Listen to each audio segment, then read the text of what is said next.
Hello നമസ്കാരം. സന്തോഷ്.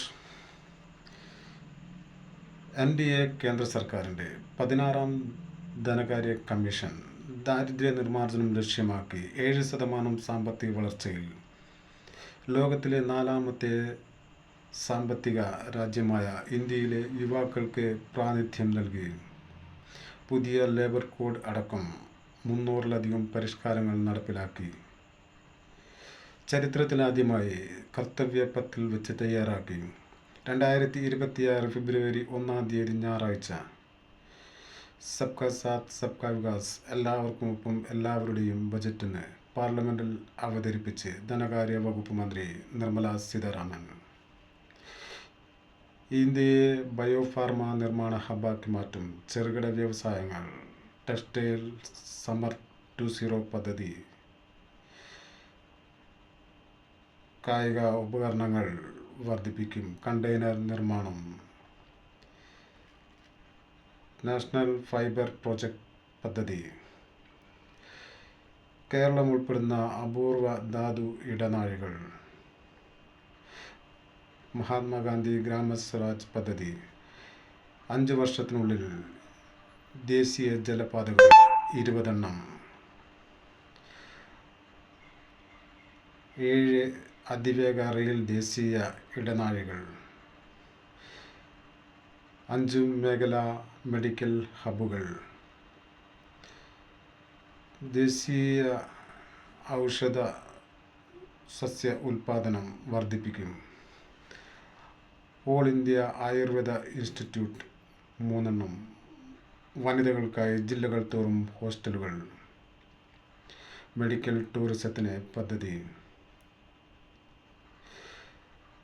സർവകലാശാല ടൗൺഷിപ്പുകൾ 5 എണ്ണം, സ്കൂളുകളിൽ കണ്ടന്റ് ക്രിയേറ്റർ ലാബുകൾ, റാഞ്ചിയിൽ പുതിയ നിംഹാംസ്, 500-ലധികം സംഭരണികളിൽ മത്സ്യസമ്പത്ത് വർദ്ധിപ്പിക്കും.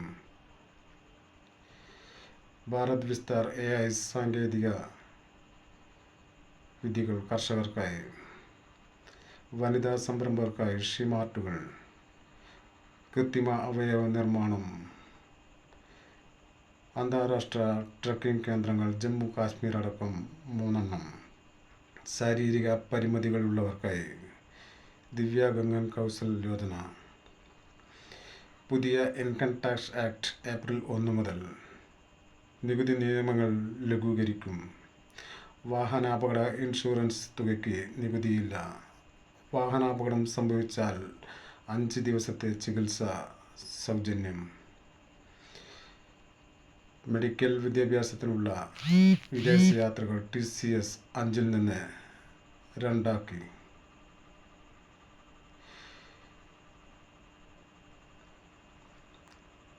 വിദേശ പൗരന്മാരുടെ പ്രവാസികളുടെ സ്ഥാവര വസ്തുക്കൾ കൈമാറ്റം ചെയ്യുന്നതിന് നികുതി. പ്രവാസികളുടെ കാപെക്സ് നിക്ഷേപത്തിന് 5 വർഷത്തെ ഇളവ്. ഡാറ്റാ സെൻ്ററുകൾ, ക്ലൗഡ് സർവീസുകൾക്ക് 2047 വരെ ടാക്സ് ഹോളിഡേ. 17 ഇനം അർബുദ മരുന്നുകൾക്ക് കസ്റ്റംസ് ഡ്യൂട്ടിയില്ല. പ്രമേഹം അർബുദ മരുന്നുകൾക്ക് വില കുറയും. കേരളത്തിൽ നാളികേര ഉൽപാദനം വർദ്ധിപ്പിക്കാൻ പദ്ധതി. കശുവണ്ടി, കൊക്കോ, പ്രീമിയം ഉൽപ്പന്നങ്ങൾ 2030-ഓടെ. കേരളത്തിൽ കടലാമ സംരക്ഷണത്തിനായി കേന്ദ്ര പദ്ധതി. കേരള സർക്കാരിൻ്റെ ബജറ്റ് നിയമസഭയിൽ അവതരിപ്പിച്ച് KM ബാലഗോപാൽ. ദാരിദ്ര്യ നിർമ്മാർജ്ജന ലക്ഷ്യം. കേരളം അതിദാരിദ്ര്യത്തിൽ നിന്ന് മുക്തമായെന്ന് പ്രശംസിച്ച് UAE ഗവൺമെൻറ്. മുൻ ഉമ്മൻചാണ്ടി സർക്കാരിനെ ആദരിക്കുകയും ചെയ്തിരുന്നു. കേരളത്തിലെ ബജറ്റിൽ കെയറെയിൽ പദ്ധതിക്ക് ശേഷം പുതിയ പദ്ധതിയുമായി ഇടതുപക്ഷ ഗവൺമെൻറ്റിൻ്റെ ബജറ്റ്. RRTS പദ്ധതി, റെയിൽപാത.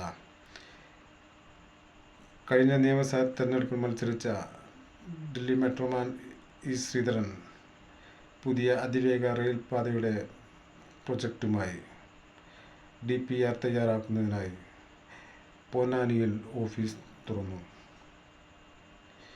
കേരളത്തിലെ തെരുവുകളിലെ നായകളുടെ ആക്രമണങ്ങളെ സർക്കാരിനെതിരെ സുപ്രീം കോടതിയിൽ വിമർശനം. എൻ്റെ വീഡിയോകൾ കൂടുതൽ കാണുന്നതിന് വേണ്ടി ലൈക്ക് ചെയ്യൂ, ഷെയർ ചെയ്ത് സബ്സ്ക്രൈബ് ചെയ്ത് സഹകരിക്കും.